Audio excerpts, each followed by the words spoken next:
இதில் என்ன டாஸ்க் பண்ண போகிறோம் அப்படின்னா, நாப் அப்ளிகேஷன் NAB இந்த வெப்சைட்டுக்கு அப்படியே நம்ம க்ளோன் பண்ண போகிறோம். வெறும் HTML CSS மட்டும் வச்சு. அதுக்கு முன்னாடி நம்ம க்ளோன் பண்ணுறதுக்கு முன்னாடி இதில் இருக்கிற அதே இமேஜ் யூஸ் பண்ணிக்கலாம்னு சொல்லிட்டாங்க.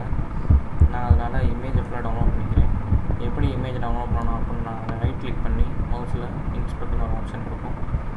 அதில் இந்த செலக்ட்னு ஒரு ஆப்ஷன், அதை கிளிக் பண்ணி எந்த இமேஜ் இது உங்களுக்கு இது நமக்கு தேவைப்படாதனால இதை கிளிக் பண்ணி இந்த இடத்துல இமேஜ் சோர்ஸ் எங்கே இருக்குது அப்படின்னு காட்டுவாங்க. அதை கிளிக் பண்ணி அந்த லிங்க் கிளிக் பண்ணிங்க அப்படின்னா அந்த இடத்துக்கு போயிடும். Ctrl Sன்னு கொடுத்தீங்க அப்படின்னா சேவ் பண்ணிக்கலாம். நான் ஆல்ரெடி சேவ் பண்ணிட்டேன், அதனால் அதை ஸ்கிப் பண்ணிக்கிறேன். ஓகே, இப்போ நான் திரும்ப தேவைப்படுற ஒரு 4-5 இமேஜ் நான் ஆல்ரெடி சேவ் பண்ணிட்டேன். இதில் ஒரு 3 இமேஜ் மட்டும் நான் சேவ் பண்ண வேண்டியது இருக்குது. அதை நான் உங்களுக்கு சேவ் பண்ணி காட்டுறேன் எப்படின்னு. இப்போ இந்த இதுலேருந்து வேணும் நமக்கு. கிளிக் பண்ணிட்டேன், எனக்கு அந்த இமேஜ் மட்டும் வேணும். அதனால் அதை கிளிக்கு இங்கே டபுள் கிளிக் பண்ணிட்டு இங்கே ஒரு கிளிக் பண்ணோம் அப்படின்னா நமக்கு அது கிடச்சிடும். அவ்வளோதான். இது நான் சேவ் பண்ணிட்டேன். ஓகே, சேவ் தான் இருக்குது. அடுத்த இமேஜ் போகலாமா?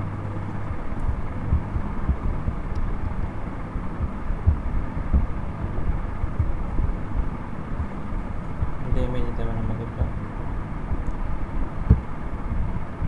ஸோ அந்த இமேஜ் வேணும் அப்படின்னா நமக்கு என்ன பண்ணணும் உங்களுக்கு தெரியும். அதை டபுள் கிளிக் பண்ணிட்டேன். ஸோ அது சிங்கிள் கிளிக் மட்டும் பண்ணுங்கள், ரொம்ப டபுள் கிளிக் பண்ணாதீங்க.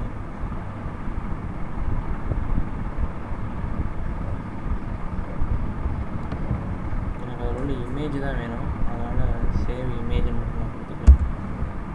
இமேஜ் சேவ் ஆகிடுச்சு. இதுக்கு ஓப்பன் பண்ணி பார்த்துக்கலாம். ஓகே, இமேஜ் சேவ் ஆகிடுச்சு. எனக்கு இதில் உள்ள இமேஜ் வேணும்.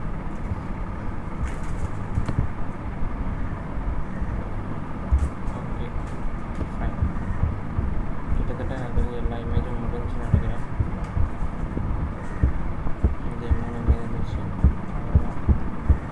இந்த மாதிரி கடைசியாக கொண்டு வரணும். சரி வாங்க எப்படி பண்ணுவேன்